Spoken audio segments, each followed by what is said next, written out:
Assalamualaikum warahmatullahi wabarakatuh. Salam sejahtera untuk kita semua. Om Swastiastu, Namo Buddhaya, salam kebajikan. Perkenalkan, nama saya Nurrohat dan rekan saya Muhammad Rifki Aryansyah dari kelompok 5 Keselamatan dan Kesehatan Kerja, Prodi Pendidikan Teknik Elektro, Fakultas Teknik Universitas Negeri Makassar, angkatan 2020. Di sini kami akan membahas tentang kasus kecelakaan dalam dunia kerja. Kasus yang pertama yaitu pria di Palopo Sulsel tewas tersengat listrik saat bekerja di masjid. Sumber berita Hermawan Mapiwai Detik News. Waktu penulisan berita Senin 30 Maret 2020 pukul 20.01 waktu Indonesia bagian Barat.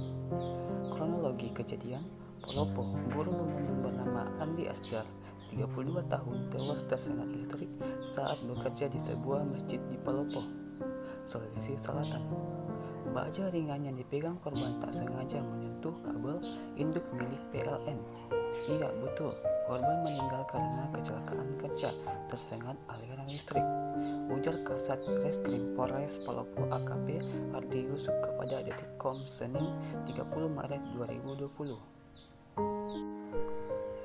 Waktu dan penyebab kejadian: kecelakaan kerja ini terjadi saat korban bersama rekannya Zulham Nur sedang mengerjakan bangunan masjid di area Kelurahan Batu Walirang, Kecamatan Tiluanua, Palopo. Kemudian, sekitar pukul 11.05 waktu Indonesia bagian Barat, korban melakukan pekerjaan profil di Masjid Ar-Rasyidin, Batu Walirang, sebut Ardi. Dia menjelaskan korban awalnya meminta Zulham mengambil satu buah batang baja ringan sepanjang 4 meter. Korban lantas memegang baja tersebut dan meminta Zulham melepaskannya. Namun nahas, baja yang dipegang korban menyentuh sebuah kabel milik PLN yang terletak tidak jauh dari posisi korban. Alhasil, dia terjatuh lantaran sengatan listrik. Menurut Zulham, korban menyuruh dirinya melepaskan baja ringan dan tanpa sengaja korban mengayunkan baja ringan tersebut ke arah belakang, ujar Ardi.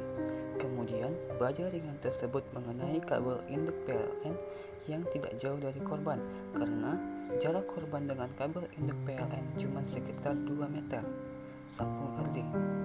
Ardi mengatakan Zulham sempat menolong korban dengan cara membawanya ke rumah sakit, namun nyawa korban tak tertolong. Akhir kasus, korban sempat dibawa ke rumah sakit umum Papua tapi sudah meninggal dunia, pungkas Ardi.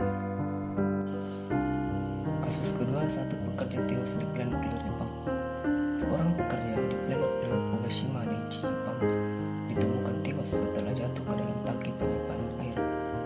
Ini merupakan kecelakaan kedua di Fukushima dalam 1 tahun terakhir. Dan ini inspektor memperingatkan operator plant Tokyo Electrical Power Co. terkait peningkatan jumlah kecelakaan. Mereka meminta operator segera mengatasinya. Adapun data korban, yaitu korban merupakan pekerja dari perusahaan konstruksi Asama Anoko. Pria berusia 50 tahun itu jatuh ke dalam tangki penyimpanan air setinggi 10 meter. Saat itu ia sedang melakukan inspeksi. Tokyo Electric mengatakan sebenarnya tangki tersebut sedang kosong. Sang pekerja tewas setelah dilarikan ke rumah sakit lokal. Kami sangat menyesal atas kematiannya dan kami sampaikan duka untuk keluarganya, kata Kepala Manajer Plant Fukushima Daiichi Akira Ono dalam pernyataannya. Seperti dikutip dari Reuters, jumlah kecelakaan kerja di plant Fukushima Daiichi dilaporkan meningkat 2 kali lipat pada tahun ini. Jumlahnya mencapai 55 kasus, termasuk insiden serangan jantung. Hal tersebut terjadi setelah Tokyo Electric menambah pekerja hingga 7.000 orang. Dalam kecelakaan Maret lalu, seorang pekerja tewas karena terkubur ketika menggali. Sebelumnya pada Selasa pagi, seorang pekerja dari perusahaan cabang Fukushima terluka dan pingsan setelah melakukan inspeksi fasilitas buang radioaktif. Adapun penyebab dan langkah-langkah yang diambil dalam kecelakaan kerja, Operator mengatakan ia terpapar radiasi hingga dilarikan ke rumah sakit setempat dengan menggunakan helikopter. Tokyo Electric telah mendapat banyak kritikan karena dinilai mengacaukan pelan nuklir Fukushima. Hingga tahun lalu, mereka berusaha mengatasi kebocoran air radioaktif di tangki di situs tersebut.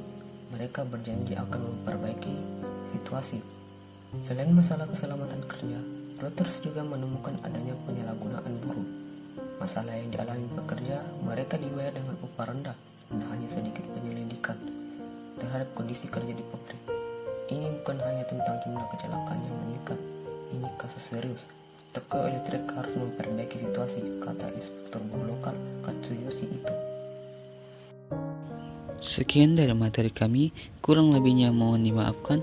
Wassalamualaikum warahmatullahi wabarakatuh. Utamakan keselamatan dan kesehatan kerja.